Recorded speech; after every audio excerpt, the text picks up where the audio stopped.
നമ്മൾ താമസിക്കുന്ന വീട് നമുക്ക് താമസിക്കാൻ പറ്റുന്ന വീടാണോ? മുത്തനബി സല്ലല്ലാഹു അലൈഹി വസല്ലമ തങ്ങൾ പറഞ്ഞു, ചില വീടുകൾ താമസിക്കാൻ കൊള്ളില്ല, അവിടെ നിങ്ങൾ താമസിക്കുകയും ചെയ്യരുത്, അത് മാറി താമസിക്കണമെന്ന് നബി തങ്ങൾ പറഞ്ഞ വീട് ഏതാണ്? അത് മാത്രമല്ല, നമ്മുടെ വീടിന്റെ ചുറ്റുവട്ടങ്ങളിൽ ചില മരങ്ങളുണ്ട്. ആ മരങ്ങളിൽ പിശാചിന് ഏറ്റവും ഇഷ്ടപ്പെട്ട ചില മരങ്ങളുണ്ട്.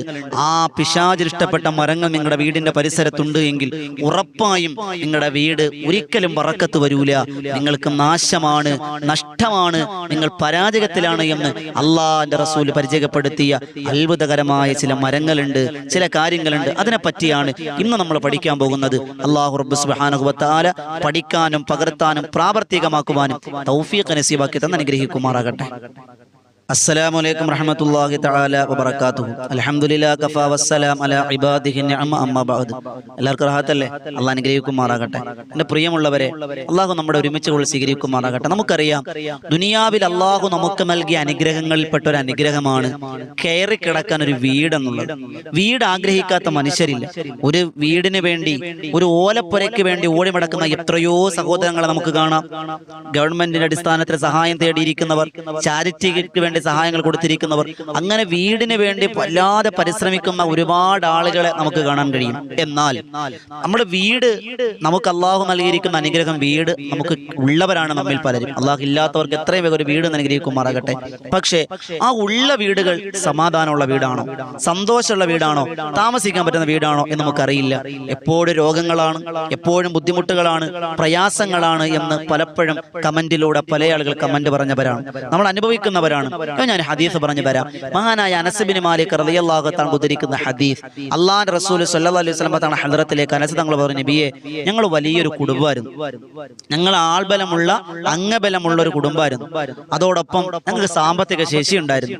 ഞങ്ങൾ ഒരിടത്ത് നിന്ന് കുറച്ചുകൂടി വിശാലതയ്ക്ക് വേണ്ടി മറ്റൊരു വീട്ടിലേക്ക് താമസം മാറി. പക്ഷേ താമസം മാറിയപ്പോ ഞങ്ങളിൽപ്പെട്ട ആളുകൾ വേഗത്തിൽ മരണപ്പെടാൻ തുടങ്ങി. അടിക്കടി മരണങ്ങൾ വന്നുകൊണ്ടിരിക്കുന്നു. അതുകൊണ്ട് ഞങ്ങളുടെ സമ്പത്തുകളെല്ലാം നശിച്ചു, കുടുംബവും നശിച്ചു. അള്ളാഹുവിന്റെ റസൂൽ സല്ലല്ലാഹു അലൈഹി വസല്ലം തങ്ങൾ പറഞ്ഞു, ആ വീട് നിങ്ങൾ ഉപേക്ഷിക്കുക. ഈ ഒരു ഹദീസ് എടുത്തു വെച്ചുകൊണ്ട് മഹാരഥന്മാർ പറയുന്നതായി കാണാം. മുത്തനബി തങ്ങൾ പറഞ്ഞ ഹദീസിന്റെ ആശയം, ഒരു വീട്ടിൽ തുടരെ ഇങ്ങനെ മരണം വരുമ്പോ, ഇപ്പൊ നിങ്ങൾ പറയും, ഉസ്താദേ, അത് അള്ളാഹിന്റെ ഖദർ അല്ലെ ആണ്, പക്ഷെ അതിൽ മറ്റൊരു അഭിപ്രായം കൂടിയുണ്ട്, മറ്റൊരു ചിന്ത കൂടി നമ്മൾ ഉൾപ്പെടുത്തേണ്ടതുണ്ട്. ആ വീട് ആ മനുഷ്യന്റെ കുടുംബത്തെ സംബന്ധിച്ചിടത്തോളം താമസിക്കാൻ പറ്റിയ സ്ഥലമല്ല. അവരുടെ ജീവിതവുമായി ബന്ധപ്പെട്ട് അവിടെ പൈശാചിക ഉപദ്രവങ്ങളുള്ള, ബുദ്ധിമുട്ടുള്ള, പ്രയാസങ്ങളുടെ വീടാണ്. അതുകൊണ്ട് നബി തങ്ങൾ അനസ് ബിൻ മാലിക് തങ്ങളോട് പറഞ്ഞതുപോലെ ആ വീട് നിങ്ങൾ ഉപേക്ഷിക്കണമെന്ന് പറഞ്ഞതുപോലെ, അടിക്കടി മരണമുണ്ടാകുന്ന ചില വീടുകൾ, രോഗങ്ങൾ മാറാത്ത വീടുകൾ, അത് താമസിക്കാൻ കൊള്ളാത്ത വീടാണെന്ന് നബിയുനാ റസൂലുള്ളാഹി സ്വല്ലല്ലാഹു അലൈഹി വസല്ലം. പക്ഷേ ഇത് കേൾക്കുമ്പോൾ ചില ഉമ്മമാർ ചിന്തിക്കുക, അല്ലാഹുവേ, ഉസ്താദേ, കടവും ഇടവും മേടിച്ചിട്ടാണ് വീട് വെച്ചത്, പിന്നെ എങ്ങനെയാ അപ്പൊ നീ വീട് വിൽക്കുക? നീ വിറ്റാൽ എങ്ങനെയാണ് വില കിട്ടുവോ? നീ വിറ്റാൽ പൈസ കിട്ടുവോ? വേറെ വീട് കിട്ടുവോ? അപ്പൊ എന്ത് വേണം? അതിന് സൊല്യൂഷൻ ഉണ്ടാവും. വിൽക്കാൻ തീരെ നിർവാഹമില്ല. ഇപ്പൊ കുടുംബത്തിൽ താമസിക്കാണ്, ഈ വീട് വിൽക്കാൻ പറ്റൂല, അല്ലെങ്കിൽ വേറെ നിർവാഹങ്ങളൊന്നുമില്ല, നാട്ടുകാരെ സഹായിച്ച് കിട്ടിയ വീടാണ്, പഞ്ചായത്തിൽ നിന്ന് കിട്ടിയ വീടാണ്, ഇനി ഇത് എങ്ങനെ മുന്നോട്ട് കൊണ്ടുപോകാം എന്ന് ചിന്തിക്കുന്നവർക്ക് പരിഹാരമുണ്ട്. മാറാൻ കഴിയുമെങ്കിൽ മാറാം, ഇനി അതിന് കഴിയില്ല എങ്കിൽ എന്റെ പ്രിയമുള്ളവരെ, പരിശുദ്ധമായ മുത്തനബി സല്ലല്ലാഹു അലൈഹി വസല്ലം തങ്ങൾ പറഞ്ഞ ആ പൈശാചിക ഉപദ്രവങ്ങളെ വലിച്ചെറിയാൻ കഴിഞ്ഞ് വീട് സമാധാന ചിത്തതയോടെ കൊണ്ടുവരാൻ കഴിയുന്ന ചില വഴികളുണ്ട്. അതായത് മറ്റൊരു ഓപ്ഷൻ ഇല്ലെങ്കിലല്ലേ അവസാന വഴി ചിന്തിക്കേണ്ടതുള്ളൂ. ഇനി പറയാൻ പോകുന്ന കാര്യങ്ങൾ ശ്രദ്ധയോടെ നിങ്ങൾ കേൾക്കണം. ഈ കാര്യങ്ങൾ നിങ്ങൾ ശ്രദ്ധിച്ചാൽ വീട്ടിൽ പൈശാചിക ഉപദ്രവങ്ങൾ ഉണ്ടാകൂല. പൈശാചിക ഉപദ്രവമാണ് കൂടുതലുമായി നമ്മുടെ രോഗങ്ങൾ വരിക, മനസമാധാനം നഷ്ടപ്പെടുക, കുടുംബ കലഹങ്ങൾ ഉണ്ടാവുക, കടങ്ങൾ അധികരിക്കുക, മരണങ്ങൾ അധികരിക്കുക എന്നൊക്കെ പൈശാചിക ഉപദ്രവങ്ങളും കൊണ്ടും നടക്കാറുണ്ട്. അപ്പൊ അത് നമ്മൾ എന്താണ്, ആ വാതിൽ നമ്മൾ അടയ്ക്കണം. ഇതിനു മുമ്പ് വീട്ടിൽ പൈശാചിക ശക്തികൾ ഉണ്ടാക്കുന്ന ദുർബോധനത്തെ പറ്റി, പിശാച് നടത്തുന്ന ഉപദ്രവങ്ങളെ പറ്റി നമ്മൾ വീഡിയോ ചെയ്തിരുന്നു. വീട്ടിൽ ശ്രദ്ധിക്കാനുള്ള കാര്യങ്ങൾ, പിശാചിരിക്കുന്ന സ്ഥലങ്ങൾ, അതിൽ രക്ഷപ്പെടാനുള്ള കാര്യങ്ങളൊക്കെ നമ്മൾ പറഞ്ഞിരുന്നു. എന്നാൽ അതിലേക്കൊന്നും കിടക്കുന്നില്ല. ഇന്ന് നമ്മൾ ചർച്ച ചെയ്യുക ആ വീടിന്റെ അകത്തെക്കുറിച്ച്. നമ്മൾ കഴിഞ്ഞ ദിവസം ഒരു വീഡിയോയിൽ പറഞ്ഞു. ഇന്ന് നമ്മൾ പുറത്തുള്ള കാര്യത്തെ പറ്റി ചർച്ചയാണ്. നമുക്കറിയാം, നമ്മുടെ വീടിന്റെ പരിസരം നമ്മളെപ്പോഴും നല്ല പച്ചപ്പ് ആഗ്രഹിക്കുന്നവരാണ്, അല്ലേ? മരങ്ങളൊക്കെ വെച്ച് പിടിപ്പിച്ച് തണലിന് വേണ്ടി നമ്മളെപ്പോഴും മരങ്ങളെ വെച്ച് പിടിപ്പിക്കാറുണ്ട്. എന്നാൽ ചില മരങ്ങൾ, അത് ശപിക്കപ്പെട്ടവനായ പിശാചിന്റെ വാസസ്ഥലമാണ് എന്ന് മഹത്തുക്കൾ പറഞ്ഞ ചില മരങ്ങളുണ്ട്. ഇത് പറയുമ്പോൾ മരങ്ങൾ ഏതൊക്കെയാണെന്ന് അറിയണ്ടേ? മഹാരഥന്മാർ പറഞ്ഞു ഇസ്ലാമിക വാസ്തുശാസ്ത്രം എന്ന് പറയുന്നത് പോലെ വാസ്തുശാസ്ത്രജ്ഞന്മാർ അല്ലെങ്കിൽ ഇസ്ലാമിക തലത്തിൽ നമ്മുടെ വീടുമായി ബന്ധപ്പെട്ടെടുക്കുന്ന ഉസ്താദുമാർ അല്ലെങ്കിൽ മഹാരഥന്മാർ രേഖപ്പെടുത്തി വെക്കുന്നു മരങ്ങൾ 5 തരാണ്. ആരോട് നോക്കുക? മരങ്ങൾ 5 തരാണ്. ആരോട് ചോദിച്ചാൽ പറഞ്ഞു തരും. ഏത് വാസ്തു നോക്കുന്നയാളാകട്ടെ അല്ലെങ്കിൽ അറിയാവുന്ന ആളുടെ മരങ്ങൾ 5 തരമാണ്. ഏതാണ് 5 തരങ്ങൾ? ഒന്നാമത്തേത് ബാഹിർ സാര. പേരുകൾ പഠിച്ചു വെച്ചോ. ബാഹിർ സാര എന്ന് പറഞ്ഞാൽ പുറം തോട് ഉറപ്പുള്ളത്. പുറം തോട് ഉറപ്പുണ്ട്, പക്ഷെ അകത്തേക്ക് വലിയ ഉറപ്പില്ല എന്ന് പറഞ്ഞാൽ തെങ്ങ്, അതുപോലെ പന എന്നുപോലെയുള്ളത് അല്ലെ.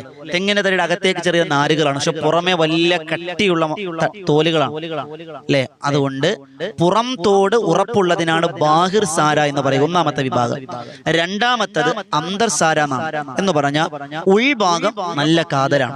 ഉൾഭാഗം കാതലുള്ള പ്ലാവ്, അതുപോലെ മാവ് അല്ലെ, അതുപോലെയുള്ള മരങ്ങൾ ഉൾഭാഗം കാതലുള്ള മരങ്ങൾക്ക് എന്തെന്ന് പറയും? അന്തർസാര എന്ന് പറയും.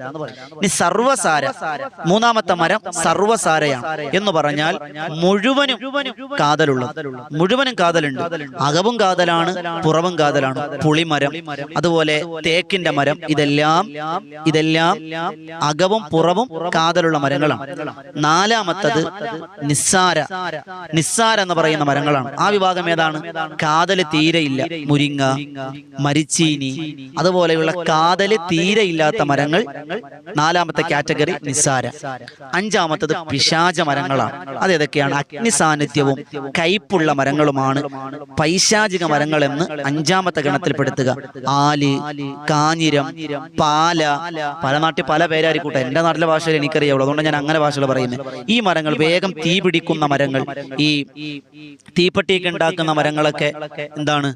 ഈ വിഭാഗത്തിൽപ്പെട്ടതാണ്. ഇപ്പൊ ഈ 5 മരങ്ങളിൽ അഞ്ചാമത് പറഞ്ഞ മരങ്ങൾ നമ്മുടെ വീടിന്റെ പരിസരത്ത് ഉണ്ടാകാൻ പാടില്ല. ആലുമരം ഉണ്ടാകാൻ പാടില്ല വീടിന്റെ പരിസരം എന്ന് പറയുമ്പോൾ ഞാൻ പറഞ്ഞു തരാം. രണ്ടാമത്തത് കാഞ്ഞിരം. കാഞ്ഞിരത്തിന്റെ കുറ്റി, കാഞ്ഞിരത്തിന്റെ ചില മരങ്ങളൊക്കെ നമ്മുടെ വീടിന്റെ പരിസരത്തുണ്ടെങ്കിൽ പഠിച്ചു വെച്ചോ, ആ വീട്ടിലെ രോഗങ്ങൾ കൂടുതലായിരിക്കാൻ സാധ്യതയുണ്ട്. കാരണം അത് പൈശാചിക മരങ്ങളാണ്. അതുപോലെ പാല. പാല നമ്മുടെ വീടിന്റെ പരിസരത്തുണ്ട്. നമ്മൾ പലപ്പോഴും പല നാടുകൾ പറയുന്നത് പാല യക്ഷിയുടെ മരമാണ്. അത് യക്ഷിയുടെ മരമല്ല, അത് പൈശാചിക മരം തന്നെയാണ്. മനസ്സിലായില്ലേ? യക്ഷി അതൊക്കെ വേറെ ഉണ്ടോ എന്ന് മറ്റൊരു വിഷയം.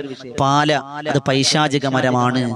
അള്ളാഹു നമുക്ക് മനസ്സിലാക്കാൻ ഭാഗ്യം തരട്ടെ. അപ്പൊ ഈ 5 മരങ്ങളിൽ ഈ അഞ്ചാമത്തെ മരം ഏതാണ്? പിശാച മരങ്ങൾപ്പെട്ട അഗ്നി സാന്നിധ്യമുള്ളതും കയ്പുള്ളതും വേഗം തീ പിടിക്കുന്നതുമായ, പച്ചത്തടിയാണെങ്കിലും വേഗം തീ പിടിക്കുന്ന ചില മരങ്ങളുണ്ട്. ഇതൊന്നും നമ്മുടെ വീടിന്റെ തൊട്ടടുത്ത് എന്ന് പറഞ്ഞാൽ ഏകദേശം 7 മീറ്റർ അകലത്തിൽ വെക്കണം. നമ്മുടെ വീടിന്റെ തൊട്ടടുത്ത് വെക്കാൻ പാടില്ല. 7 മീറ്റർ അകലത്തിൽ എവിടെയും ആകാം. മനസ്സിലായില്ലേ? 7 മീറ്റർ എങ്ങനെ വന്നു ഉസ്താദേ എന്ന് ചില ആളുകൾ ചോദിക്കുന്നുണ്ടാവും. ഞാൻ പറഞ്ഞു തരാം. അതായത് നമുക്ക് ശുദ്ധവായു ശ്വസിക്കേണ്ടതുണ്ട്. ഒരു മനുഷ്യനെ സംബന്ധിച്ചിടത്തോളം 350 ഘന അടിയാണ് ഓക്സിജൻ ഒരാൾക്ക് വേണ്ടത്. മനസ്സിലായില്ലേ? 350 ഘനയടി.